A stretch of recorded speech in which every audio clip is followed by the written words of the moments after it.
Switching gears here, the case of an ex-Marine caught on camera choking and killing a homeless black man that garnered national attention. It heads to trial today.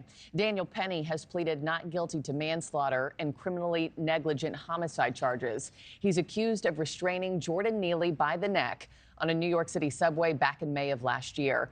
Penny says it was self-defense.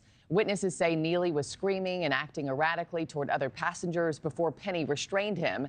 Penny was questioned and released by police the day of the incident, not charged until 2 weeks later, sparking mass protests throughout the city. Joining me now, I have trial attorney Rich Schoenstein. Rich, good morning to you. Thanks for joining me.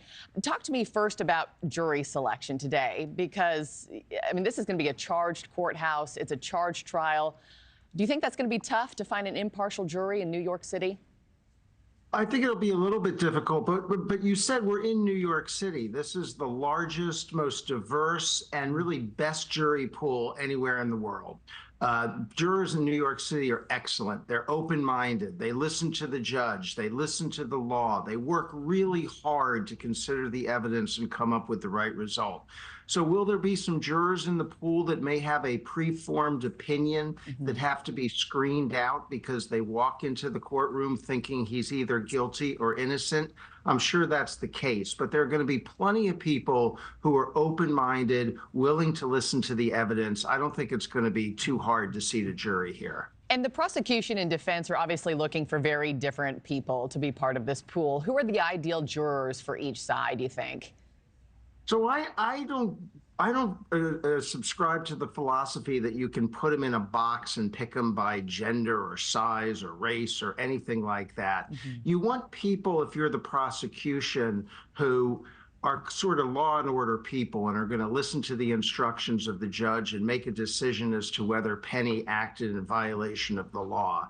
If you're the defense, you might want people who feel a little bit unsafe in the subway or in the street of New York, and will be susceptible to his defense that he was acting for the benefit of everybody on that train. That's who you want if you're the defense. Do you think this case reaches the high profile level of needing to sequester the jury? I don't know that they need to be sequestered because it is high profile, as you say. It's not super political charged, and it's happening right now as our attention is distracted politically. I don't think the jury needs to be sequestered in this case. It's up to the judge, of course. Penny's lawyer said this. He said if Daniel is convicted, his conviction will have a chilling effect on every New Yorker's right and duty to stand up for each other. Do you agree with that sentiment? Not necessarily. It depends what the evidence is. All of these cases depend on the evidence. And if the evidence shows that this man wasn't that much of a threat, that he was talking a lot or acting sort of crazy, but he wasn't doing anything physical, anything that could have hurt anybody, then it would make sense to convict him. And that wouldn't chill people who were reacting in a real life situation where somebody's life was at stake. And one last quick question before I let you go, Rich. What is his team going to have to do to win the case? Well, I think they need to prove that there was a threat, that he felt fear, that he was concerned for the safety, not just of himself, but for the passengers. And, you know, traditional thinking in a case like this is self-defense is that you have the defendant testify. Ordinarily, you probably wouldn't, but I think in this case, that's probably going to be important. I think what he says and what the other passengers on that train have to say to the jury is going to be key here.